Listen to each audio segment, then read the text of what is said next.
হ্যাঁ। ঠিক আছে, তাহলে আজকের আমাদের টপিক হচ্ছে ইউনিট অ্যান্ড মেজারমেন্টের একটা টপিক, যেটা হচ্ছে টাইপস অফ এরর। তাহলে আমাদের চ্যাপ্টার হচ্ছে কি, ইউনিট অ্যান্ড মেজারমেন্ট।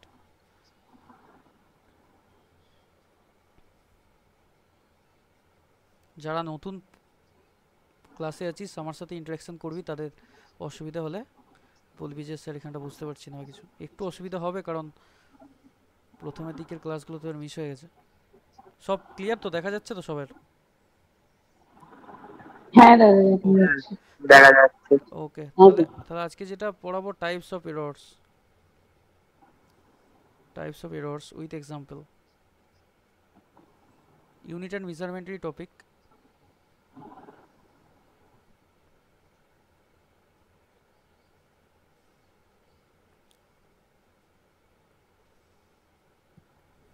তাহলে ফার্স্ট যেটা এরর আছে, সেটাকে বলা হয় কি এরর?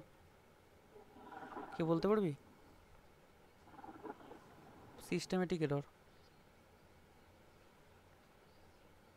যদি আমি জিজ্ঞেস করি what is systematic error, anyone knows what is systematic error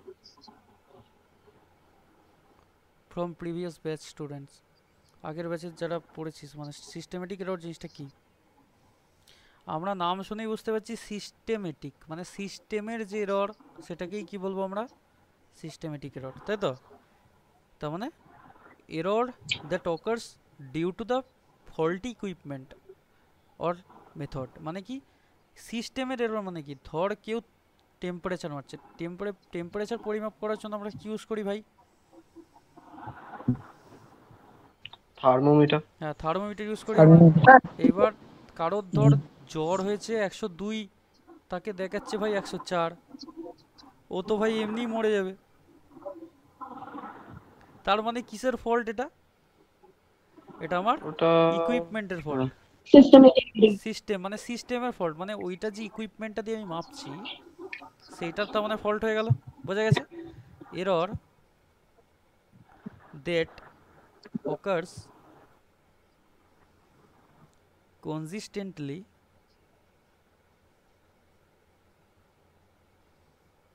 due to faulty equipment। Faulty ইকুইপমেন্টের কারণে যে এরর হয়, সেইটাকে আমরা কি বলবো ভাই? Systematic error. বোঝা গেছে? এক্সাম্পল আমরা কি দেবো তাহলে? এক্সাম্পল কি দেবো? তুই আর কি এক্সাম্পল দিতে পারিস থার্মোমিটার ছাড়া? তুই সব থেকে বড় চোখের সামনে এক্সাম্পল কি কেউ বলতে পারবি? সব থেকে বড়, যেটা আমাদের, আমরা সব সময় এররটা লক্ষ্য করে থাকি। সূর্য। হ্যাঁ? স্যার স্পর্শ করে। আরে ভাই, ব্যাপার স্পর্শ করে না, যেটা মেনলি এরর আমরা চোখে সব থেকে এর মানে সিস্টেমের ফল্ট যেটা আমাদের মনে হয়, ঘড়ি ফাস্ট হওয়া, তাই তো? বা স্লো। আরে ধর তুই কাজে বেরোচ্ছিস, দেখছিস ঘড়ি স্লো, তুই ভাবছিস যে ঠিক আছে এখনো তো টাইম হয়নি, কিন্তু আসলে ঘড়িটা স্লো চলছে। আর তুই ট্রেন ধরতে গেলি, ট্রেন পেলি না, মিস হয়ে গেল। তার মানে this is a fault related to the equipment or the watch, তাই তো রে? ক্লিয়ার হচ্ছে আরমান? ভাই যারা নতুন জয়েন করেছিস, কি বলছি কথা মাথায় ঢুকছে? হ্যাঁ স্যার। হ্যাঁ স্যার, শুভ। হ্যাঁ স্যার। ঠিক আছে। হ্যাঁ স্যার। ওকে। তার মানে সিস্টেমেটিক এরর মানে হচ্ছে সিস্টেমের এরর, ঠিক আছে? তোরা তো ফোন চালাস, ফোনও একটা সিস্টেম, তাই তো? অনেক সময় বলে যে মানে আপডেট বলে বাগ বাগ গ্লিচ হচ্ছে, তার মানে কি সফটওয়্যারের এরর ওটা, তাই তো? সফটওয়্যার আপডেট দিলে তারপর জিনিসটা ঠিক হয়ে যায়। ওকে, তাহলে এক্সাম্পল কি লিখবি? ওয়াচের এক্সাম্পলটা দিয়ে দিচ্ছি, হ্যাঁ। Stop watch that always run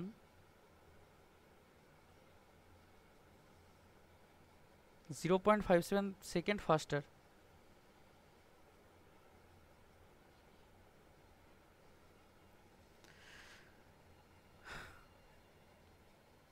ঠিক আছে, তারপর যে 2 নম্বর যে আমার এররটা আছে, ওটা কি এরর?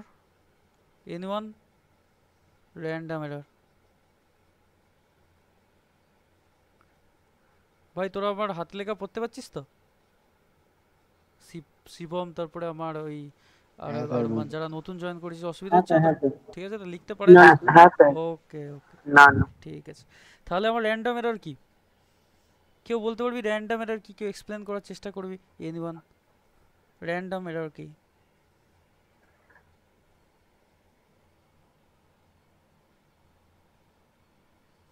র্যান্ডম এরর মানে যে কোনো এরর, মানে যেটা র্যান্ডামলি হতেই পারে। তুই গাড়ি চালাচ্ছিস, কোনো কারণে স্টার্ট অফ হয়ে গেল, ওটা একটা এরর। তার মানে গাড়ির কারোর যদি BS6 গাড়ি হয়, তার মানে তার সেন্সারের সমস্যা, তাই তো রে? কারোর যদি মানে BS4 গাড়ি হয়, তার মানে তার কার্বনের সমস্যার কারণে তার গাড়িটা অফ হয়ে গেল, ইঞ্জিনের ব্যাপার। মানে কি, এর কোনো পারফেক্ট কারণ নেই, যে কোনো কারণে হতে পারে। তোর তুই কাউকে ফোন করছিস, ফোন করতে করতে ফোনটা হঠাৎ করে কেটে গেল, তার মানেটা কি? Due to network. হ্যাঁ, নেটওয়ার্কের কারণে আমার ফোনটা কেটে গেছে, তার মানে ওটা একটা এরর। একরকম এররের আমি ক্যাটাগরিতে ফেলতে পারি, ইয়েস অর নো? মানে যেটা হঠাৎ করে এররটা হ্যাঁ হয়ে যায়, সেই এররটাকে আমরা বলে থাকি হচ্ছে কি এরর ভাই? Random error. র্যান্ডম মানেই হচ্ছে যখন তখন হতে পারে। র্যান্ডম, র্যান্ডম মানেই হচ্ছে যে কোনো ঠিক ঠিকানা নেই, হঠাৎ হতে পারে। এরর that occurs unpredictably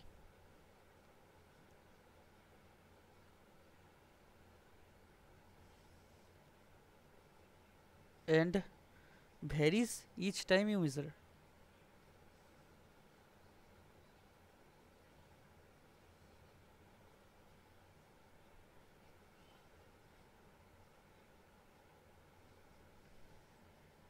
আমার এক্সাম্পল কি হবে? র্যান্ডম এররের এক্সাম্পল যে কোনো কিছু হতে পারে, ঠিক আছে? তুই একটা স্টপ ওয়াচ দিয়ে মাপছিস, ধর কোনো একটা খেলা হচ্ছে, প্রতিযোগিতা, রানিং টুর্নামেন্ট হচ্ছে। রানিং টুর্নামেন্টে আমরা স্টপ ওয়াচ ইউজ করি তো, যে 100 মিটার বা 200 মিটার যে ছুটছে, ছেলে হোক বা মেয়ে যেই হোক, যে রানিং কম্পিটিশানটা হচ্ছে, সেই রানিং কম্পিটিশানে আমরা স্টপ ওয়াচ ইউজ করি, যে কত টাইমের মধ্যে সে 100 মিটার কভার করছে। ইউজ করি তো আমরা, দেখি যে সব থেকে কম টাইম মানে নিচ্ছে কিভাবে। তাহলে সেইটা যদি আমরা নিই, তুই 5টা কোম্পানির আলাদা আলাদা মানে স্টপ ওয়াচ ইউজ করছিস, সেক্ষেত্রে দেখবি যে একই সময় শেষ করলেও 5টা ঘড়িতে টাইম একটু হলেও ডিফারেন্স আসতেই পারে। আসতে পারে কি পারে না? হ্যাঁ পারে। পারে তো। তার মানে কি, এটা আমার একটা র্যান্ডম এরর। মানে কি, কোম্পানি ওয়াইজ ভ্যারি করতে পারে, মানে হতেই পারে, এটা কোনো যে বড় ফোনেও যদি মানে আমাদের ফোনের মধ্যেও যে স্টপ ওয়াচ গুলো রয়েছে, একই সেটা ব্যাপার। সব আলাদা আলাদা কোম্পানির ফোনে একদম একদম, প্রত্যেকের স্টপ ওয়াচ অন করলেও সেম সেম থিং হবে, হতেই পারে। যে 0.1 সেকেন্ডের একদম একদম পয়েন্ট, ডিফারেন্স থাকছে। একদম একদম, এই জিনিসগুলোকে আমরা বলে থাকি র্যান্ডম এরর, ঠিক আছে? তাহলে এটা হচ্ছে reaction time difference.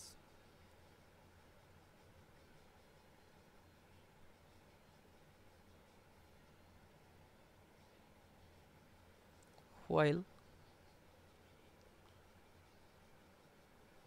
using stopwatch.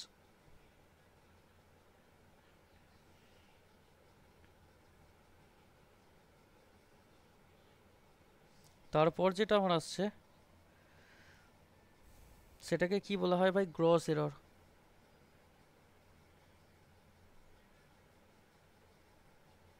Gross এররটাকে বলা হয় ব্লান্ডারও তুই বলতে পারিস। বলে না ব্লান্ডার হয়ে গেছে। গ্রস এরর মানে কি? গ্রস এরর মানে হচ্ছে, সবসময় এটা মাথায় রাখতে হবে, যে কোনো হিউম্যান, যদি কোনো হিউম্যান বিইং কোনো এরর করে, সেটাকে আমরা বলবো গ্রস এরর। কি বললাম, বোঝা গেছে? ধর একটা এক্সপেরিমেন্ট চলছে, যে এক্সপেরিমেন্টটাতে 3-4 জন আছে একটা গ্রুপের। কলেজে ল্যাব হয়, যে তোরা কখনো ল্যাব করেছিস কেউ, তাহলে তারা বুঝবি।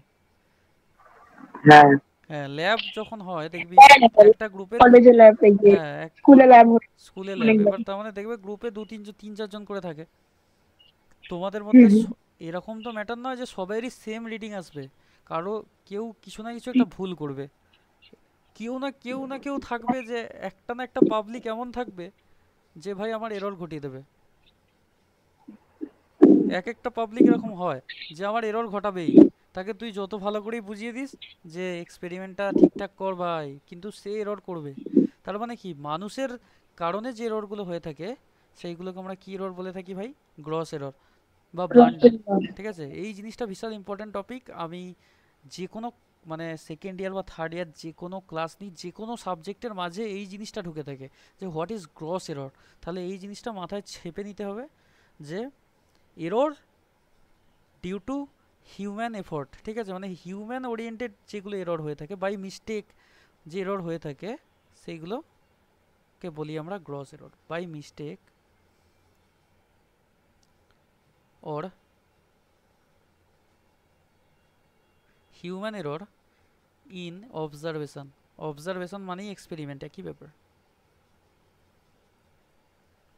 or রেকর্ডিং, বা যে কোনো রেকর্ড করছিস তুই কোনো মানে এক্সপেরিমেন্ট, সেই রেকর্ডিং। এখানে রেকর্ডিং মানে ওই রকম রেকর্ডিং না, কিন্তু রেকর্ডিং মানে কি, তুমি একটা ডেটা রেকর্ড করছো। কেউ নতুন জয়েন হয়েছে এরকম কেউ আছে? আমি তো দেখতে পাচ্ছি না কে কে নতুন জয়েন হচ্ছে না হচ্ছে।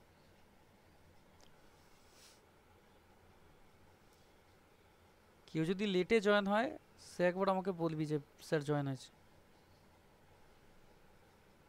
জুনেদ নাকি একজন জয়েন হয় বললো, জয়েন হয়েছে? হ্যাঁ স্যার, জয়েন্ট হয়েছে তো। ঠিক আছে। আমার নামই তো জুনেদ আরমান। হুম হুম, ঠিক আছে। বুঝতে পারছিস তো ভাই যেগুলো পড়াচ্ছি? হ্যাঁ স্যার। ওকে।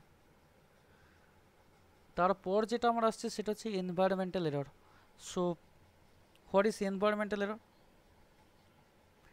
যে এররটা আমার রোদ থাকতে থাকতে হঠাৎ করে বৃষ্টি হয়ে যাওয়া। একদম একদম, মানে ধরো তুমি কোনো একটা এক্সপেরিমেন্ট করতে গেছো, তোমার দরকার সানলাইট, হয়ে গেল মেঘলা ওয়েদার। তার মানে তোমার সেই যে যে জিনিসটা তুমি চাইছো, যে টেম্পারেচারটা বা যে ওয়েদারটা তুমি চাইছো, তুমি পেলে না। ধর ধর জুনেদ ভাই আমার ফটোশ্যুট করতে গেছে কোথাও। ফটোশ্যুট করতে গেলে একটা ভালো ওয়েদার চাই, ইয়েস অর নো? যে লাইট কন্ডিশন ভালো হতে হবে, কিন্তু ও যখন ছবি তুলতে গেছে তখন দেখছে বৃষ্টি শুরু হয়ে গেছে, ও আর ছবি তুলতে পারবে কি? পারবে না। This is a error. তাহলে এটাকে আমরা কি বলবো? Environmental error. তার মানে পরিবেশের কারণে যে এররগুলো তৈরি হয়ে থাকে, রেন ফটোশুট হতেই পারে। একদম একদম। তাহলে কোস্ট বাই, আমি কিন্তু রিয়ালিস্টিক এক্সাম্পল দিয়ে বোঝানোর চেষ্টা করছি, ঠিক আছে, যাতে তোমাদের মাথার মধ্যে জিনিসগুলো বেশি দিন থাকে। আমি অন্য এক্সাম্পলও দিতে পারতাম, কিন্তু এমন এক্সাম্পল দেওয়ার চেষ্টা করছি যে জিনিসগুলো প্রত্যেকের মাথার মধ্যে থাকবে আর ভুলবে না সহজে। তাই তো রে ভাই, বুঝতে পারা যাচ্ছে তো মোটামুটি হ্যাঁ এক্সাম্পলগুলো? হ্যাঁ হ্যাঁ, স্যার। বলে একদম, এই এক্সাম্পলগুলো মনে রাখাটাই বড় ব্যাপার, আর কিছু নেই। তাহলে caused by external conditions like কি কি হতে পারে? আমার টেম্পারেচার হতে পারে, তারপর প্রেসার হতে পারে, এর সাথে সাথে আমার কি হতে পারে, হিউমিডিটিও হতে পারে।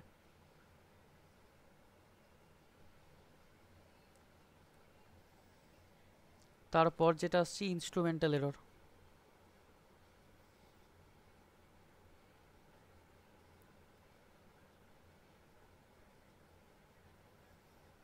ইনস্ট্রুমেন্টাল এরর, ইনস্ট্রুমেন্টে আমার যে এরর থাকে সেটাই আমার ইনস্ট্রুমেন্টাল এরর। যেটা প্রথমটা অনেকটা একই, ঠিক আছে, যেটা প্রথমটা পড়িয়েছিলাম সিস্টেমেটিক এরর, এটা অনেকটা ইনস্ট্রুমেন্টাল এররই। এটা মাথায় রাখবে, দুটো প্রায় কাছাকাছি।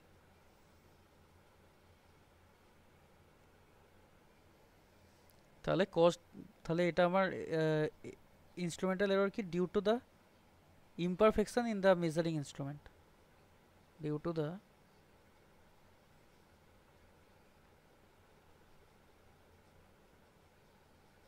imperfection of the measuring instrument.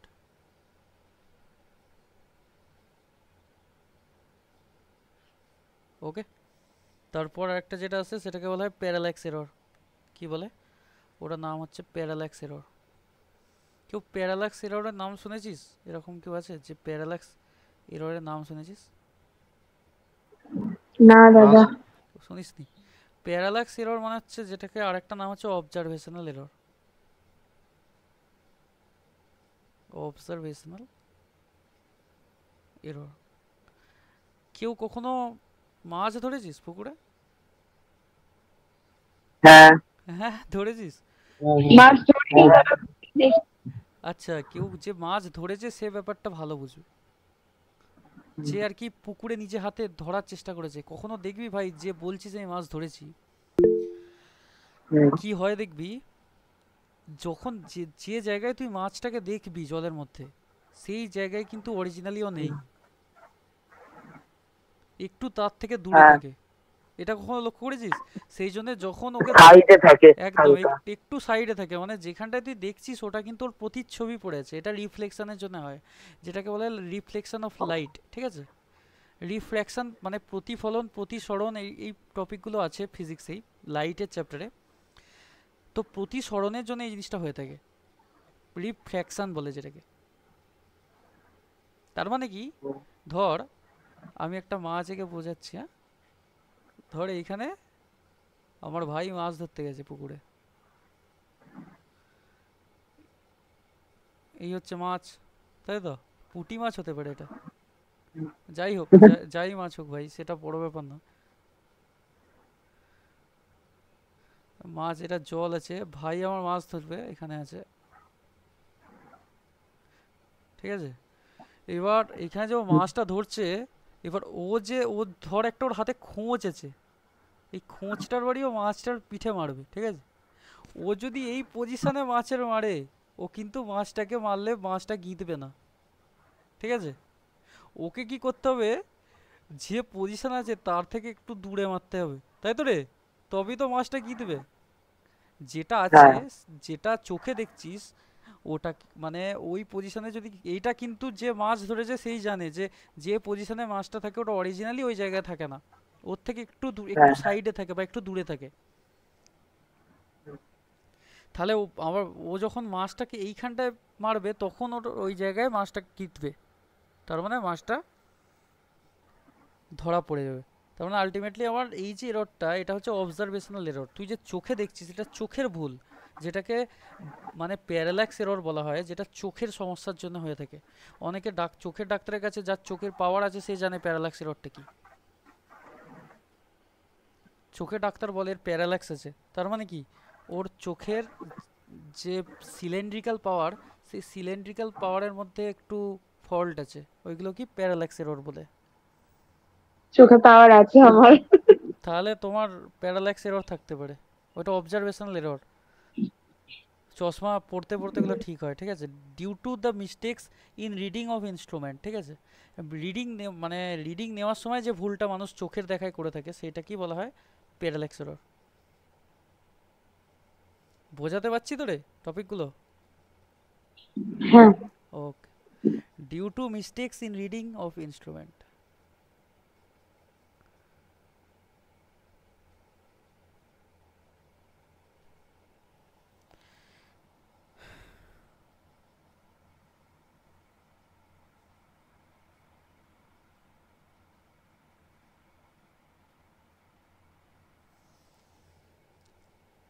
বোঝা গেছে তাহলে?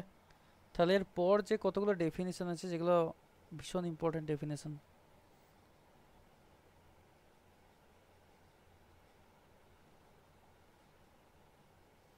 কি ডেফিনেশনস অ্যান্ড এক্সাম্পল?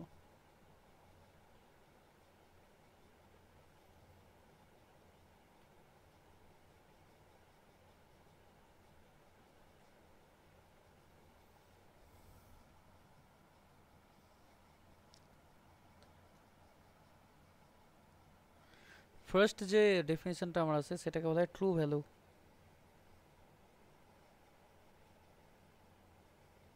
ট্রু ভ্যালুটা কি, কে বলতে পারবি? What is true value? True value হচ্ছে মানে আলটিমেটলি যেটাকে বলা হয় অ্যাকচুয়াল ভ্যালু। কেউ কখনো দেখেছিস কোনো কিছুর ওপর একটা একটা রেটিং দেওয়া থাকে? কোনো ধর কেউ কিছু ইনস্ট্রুমেন্ট কিনেছিস, তার গায়ে লেখা থাকে যে কত ভোল্টেজে অপারেট হয়, বা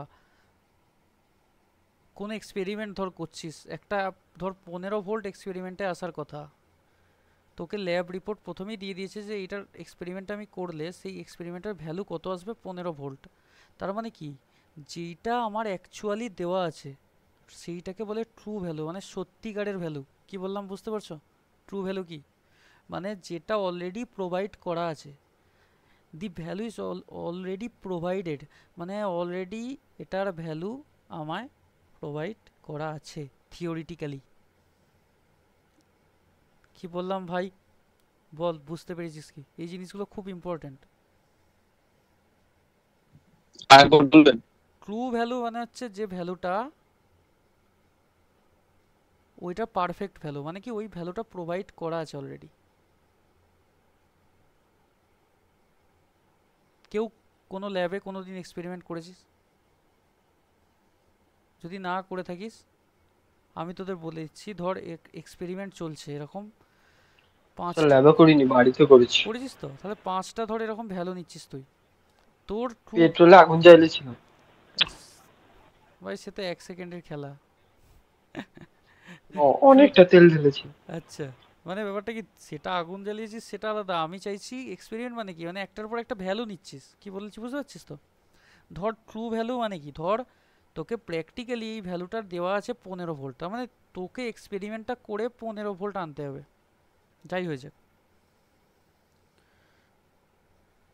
15 ভোল্ট মানে ভোল্টেজের ভ্যালু, জানিস তো? ভোল্ট, ভোল্ট একটা ভোল্টেজের ইউনিট। ধর তোর এসছে 14, তোর এসছে 13, তোর এসছে 12, কারো এসছে 11, কারো এসছে 10। তাহলে সব থেকে মানে যে ভ্যালুটা দেওয়া আছে 15 ভোল্ট, এটাকে বলে ট্রু ভ্যালু। আর আমি যে ভ্যালুগুলোকে মেজার করে বের করেছি এই ভ্যালুগুলোকে কি বলে? এইগুলোকে বলা হয় মেজার্ড ভ্যালু। কি বললাম? যেগুলো আমরা মেজার করে বের করি সেই ভ্যালুগুলোকে বলে মেজার্ড ভ্যালু। আর যে ভ্যালুটা সত্যিকারের দেওয়া আছে, যে এই ভ্যালুটাই তোকে আনতে হবে, সেইটাকে আমরা কি বলি ভাই? True value. True true value. Value. হ্যাঁ, true value। তাহলে ট্রু ভ্যালু হচ্ছে the actual or theoretically correct value.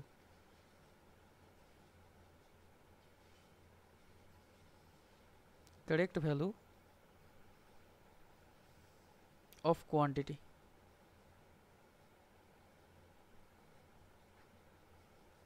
Clear হয়েছে? তাহলে ট্রু ভ্যালুর পরে আমার আসছে হচ্ছে মেজার্ড ভ্যালু।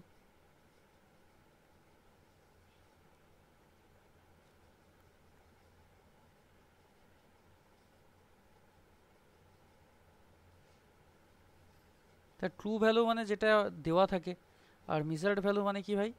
যে ভ্যালুটা আমাকে মেজার করতে হয়। The value obtained using by an instrument. The value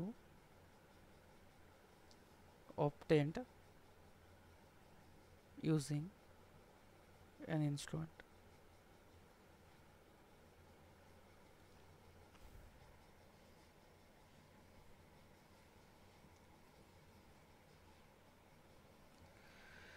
তাহলে এখানে আমার এক্সাম্পল কি হবে? Like scale, stop watch, thermometer. Thermometer, একদম পারফেক্ট। থার্মোমিটার, এই তো মাথায় ঢুকছে। কে বলছে তোরা বুঝবি না? অবশ্যই বুঝবি। তাহলে এবার আমি আরেকটা এক্সাম্পল দিই ভাই, যার যার